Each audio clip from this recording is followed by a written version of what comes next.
A reminder of José Mourinho through the years reports that he has agreed to a 2-year deal to rejoin Real Madrid, and even our team here can translate this one. Adios Benfica, hola Madrid, as we welcome in Sid Lowe. Gab and Stewart are still with us as well. Sid, Florentino Perez, is he actually bringing José Mourinho back to Madrid?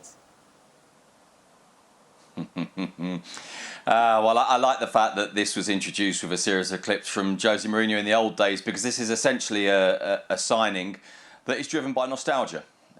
It really is.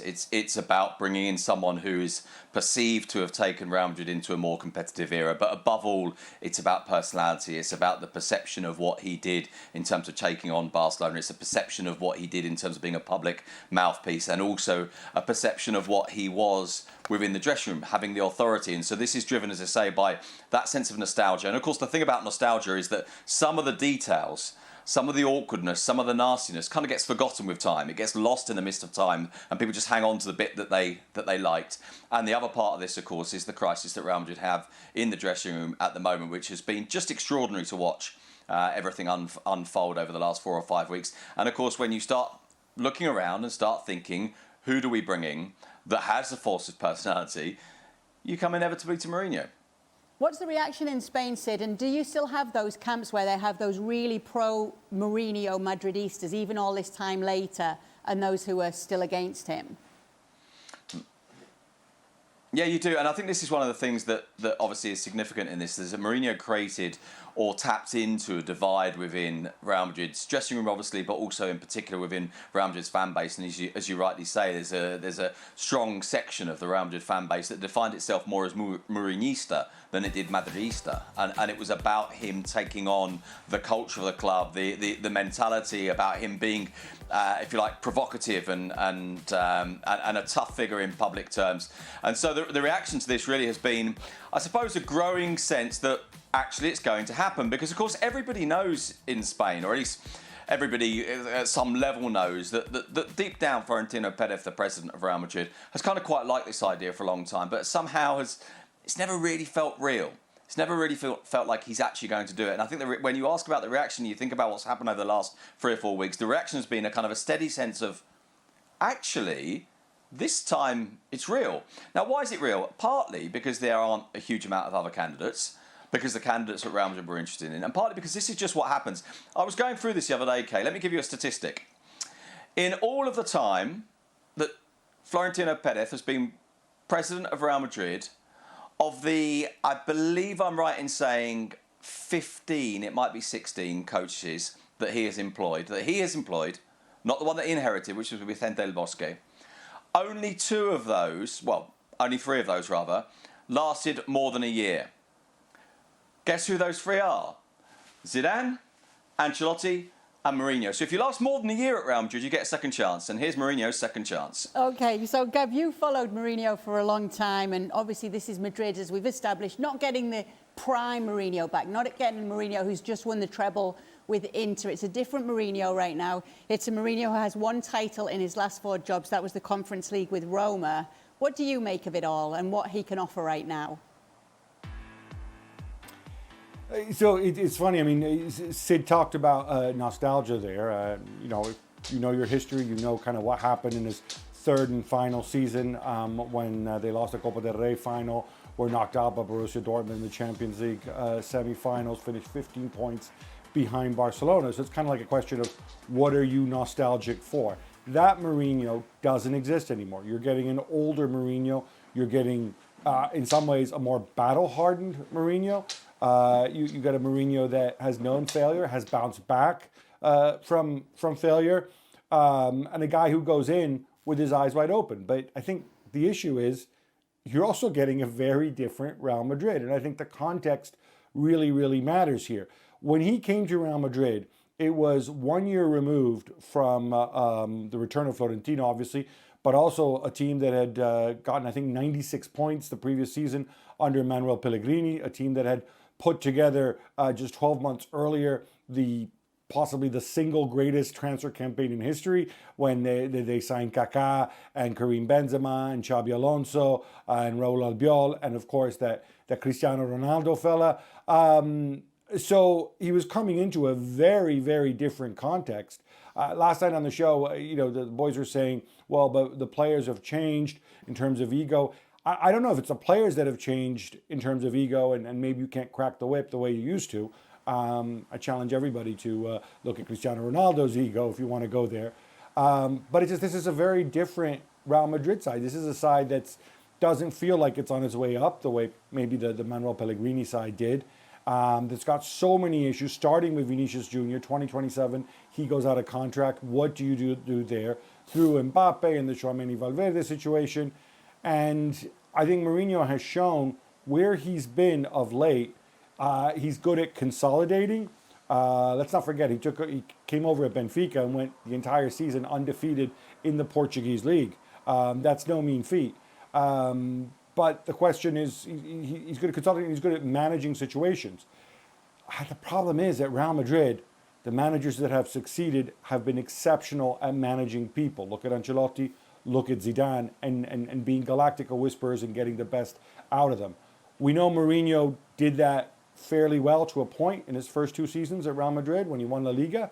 Can he still do that in the same way with today's players? I think that is going to be the big question. And another question we would have as well, Sid, is you mentioned the relationship he's got with Florentino Perez. One thing we did see in that first stint with Real Madrid is Florentino Perez giving Jose Mourinho more power than we were used to seeing the president or any Real Madrid president give a coach here. Would it be the same again? What type of power would he get this time around? Yeah, no, and I think that's a really key question. And that's one of the reasons why they turn to Mourinho, is because of that sense that they want a manager to impose. But there is a slight contradiction at the heart of Real Madrid's approach to things, and it's difficult to properly analyse, to be perfectly honest with you, because what happens is that at some level you have a president that likes the idea of a manager imposing upon his players, but maybe not enough to see it through. Because of course, for a manager to impose upon his players, for a manager to have that authority needs to come from above. That authority needs to be an authority invested in him by the president. And yet, ultimately, you've still got a president whose fundamental view of things is that the players are the ones that make a football team. The players are the stars. I mean, put in the most simple terms possible, when a president like Florentino Perez looks at his team, and for example, let's take last year's confrontation, or this season's confrontation between Vinicius and Xabi Alonso. When Florentino looks at that, he thinks to himself, well, there's only one Vinicius. There's no one in the world who's quite like Vinicius. But I could get another coach. It doesn't need to be this guy. And I think what makes Mourinho different is, I think, of all the managers that Florentino Perez has had, that he hasn't necessarily been enamoured with, even those ones that he's quite liked, even those ones that have been reasonably successful, that he hasn't really felt, if you like, a commitment to, or a sense that this is the guy, maybe even more so than the players. The only one he's ever really had that kind of feeling with was Mourinho. And as I say, and this brings us to this question of nostalgia. So when Mourinho left last time, Gab was talking about this, that third season was a season too far. It was deeply unpleasant, it was broken, it couldn't carry on, and everybody knew it couldn't carry on. Everybody knew that there was no way that you could allow this to go into a fourth season, and actually I think deep down they all felt to themselves, we should have stopped this at the end of the second season. But there is still that feeling of, yeah, but this is a team that, having not won a Champions League knockout tie in 6 years, got to the semi-finals. This is the beginning of them competing. Remember that comment that Mourinho made in Lisbon before the Benfica game in the Champions League? He said, I had a conversation with Florentino Perez when I left, and he said to me, you've done the hard part. The easy part comes now. And I think there is an admiration for Mourinho being the one that drove through changes that Florentino, whether or not he's right is another debate, and we could be here all night talking about it, but that Florentino believes at least that Mourinho drove through changes that were necessary, and I think this is the key. Right now, he thinks similar changes are necessary again. Yeah, so what we have seen recently, Robbo, is the players not respecting Xabi Alonso, at least some of them, and then the same theme has followed with Alvaro Arbeloa, some of the players not showing full respect to him. So will this crop of players respect Jose Mourinho? Is he be able to get them on his side? He might be able to get them on his side, but what we have to think about is that at the moment, Real Madrid are an ill-disciplined club. They've got ill-disciplined players. When they start to lose games, we see Mastentuono get sent off for a reckless challenge. We've seen Mbappe go over the top on a player when things weren't going his way. We've seen Vinicius Junior's antics. We've seen Jude Bellingham not being disciplined on the field. Goulet got himself sent off a couple of times after the final whistle.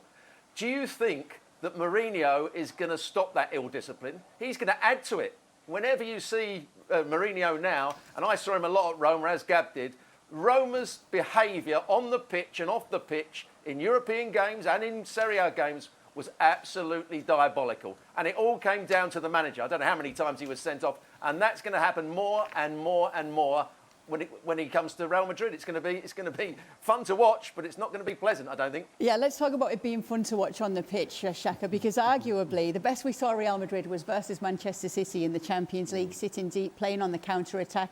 Jose Mourinho's Madrid of the 2011-2012 season, you could draw some parallels there to that. Could they return to a side like that? Could they go a whole season playing football like that under him? Well, kind of Jose Mourinho during his tenure, my opinion, has always kind of focused on the defence and even very attacking sides. I thought he had them pragmatic. And park the bus, Jose, cliche, comes to mind.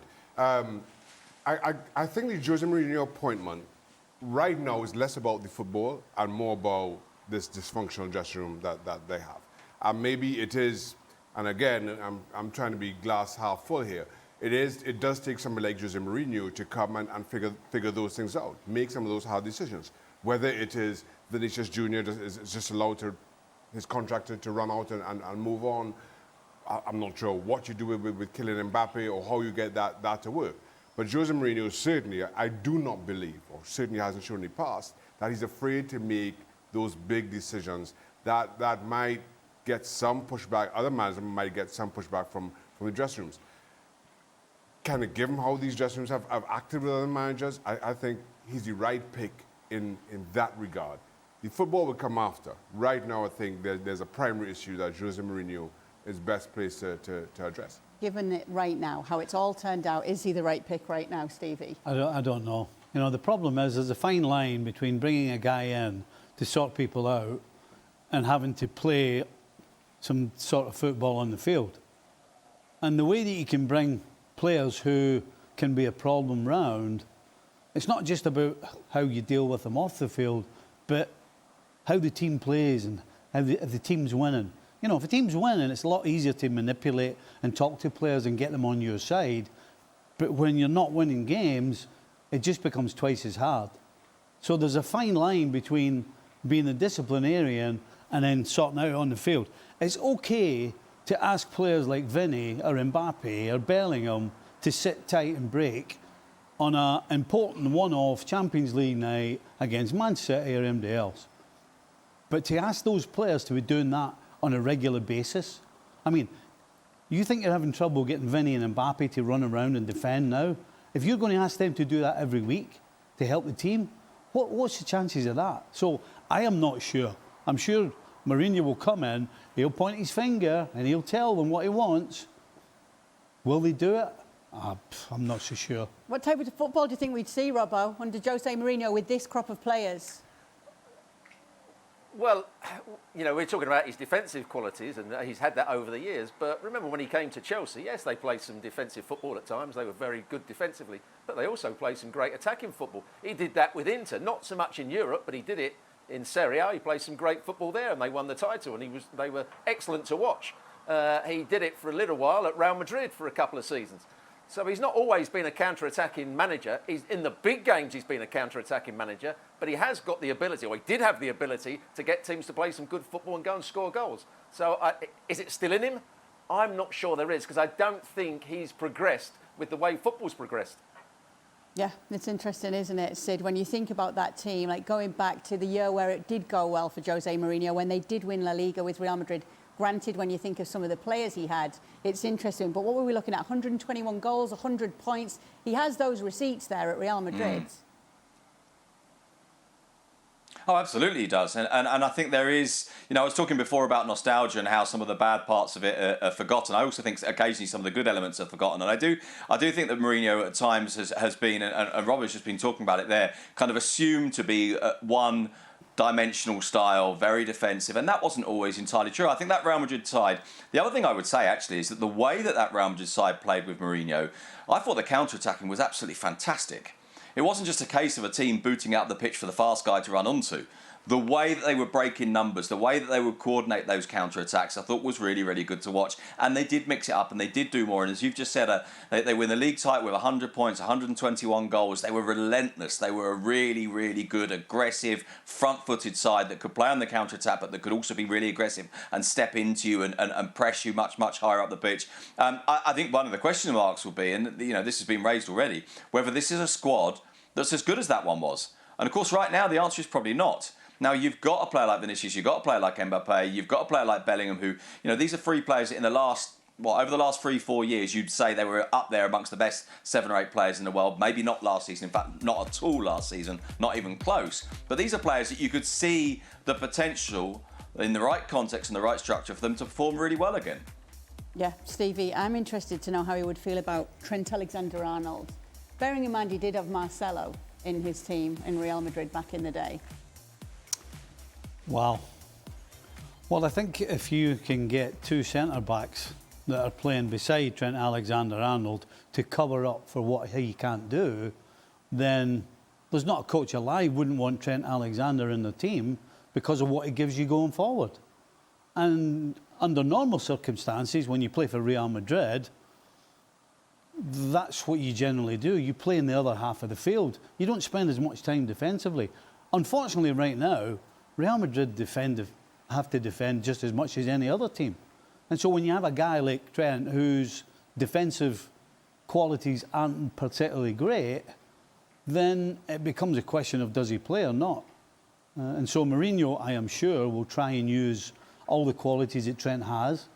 But if Real Madrid as a team aren't able to produce the type of football that either he wants or his previous teams did, then it becomes a different question. Because if you have to defend more, you can't rely on Trent Alexander, then you might have to make a change. So it depends on how this team plays. If this José Mourinho Real Madrid is about going forward and attacking, then absolutely Trent Alexander has to play. But you also have to get 2 centre-backs that are going to cover for him. If it's the other way around, then there's way less chance of him seeing the field. Do the elections play any part in this whole thing, Sid, with José Mourinho coming in? Yeah, they do. And I think probably the truth is that the answer to the question is that they play a part probably in the timing and the timing of the announcement of this rather than on necessarily on this happens. Because I think they're waiting, of course, for Enrique Riquelme to say whether or not he's going to stand. He's actually spoken in the last 3 or 4 hours and said that he has the money for the guarantee to be able to stand. And the next couple of days, he'll make the final decision about whether or not he does so. That will mean that there actually would be presidential elections, which is a surprise because Florentino Perez, since 2006, has not had anyone to stand against. Every time he stood alone. And I think what he was trying to do, in part, with that press conference last week, was to flush out any opposition and basically prevent them from being able to stand against him or to be able to defeat them comfortably if they did stand against him. Now, that changes the timings a little bit because I think there will be a sense that you don't necessarily make an announcement like this while you're in an electoral process, so you would have to wait. The assumption would be that there wouldn't be an opponent, so from the 26th or the 27th of May, you'd basically be able to get on with things. If there is an actual election, that does slow things down a bit. Now, for what it's worth, I think if there are elections, I think Florentino Perez, despite his concern, despite his obvious concern in terms of his response last week, I think he would win the elections and win the elections quite comfortably. So it shouldn't prevent it from happening. What it might do, as I say, is change the timing of it a little bit. OK, let's go around the horn now, Gab. He comes in for 2 years at Real Madrid. How many titles is José Mourinho likely to win? Are you talking about Liga titles? I think it's entirely possible he doesn't win any. Could he do something in a knockout competition like the Champions League? Yeah, I still think that's his element. Remember, obviously, he reached finals with Roma, won the Conference League, reached the Europa League final, kind of took it to the wire there. I don't. It's not a knock on him, but it's 2 years in which you have to make up ground on this Barcelona side that, despite all the financial restrictions, have looked so dominant, and there's so much dysfunction. And like I said, decision number 1, top of the list. Do you extend Vinicius Jr.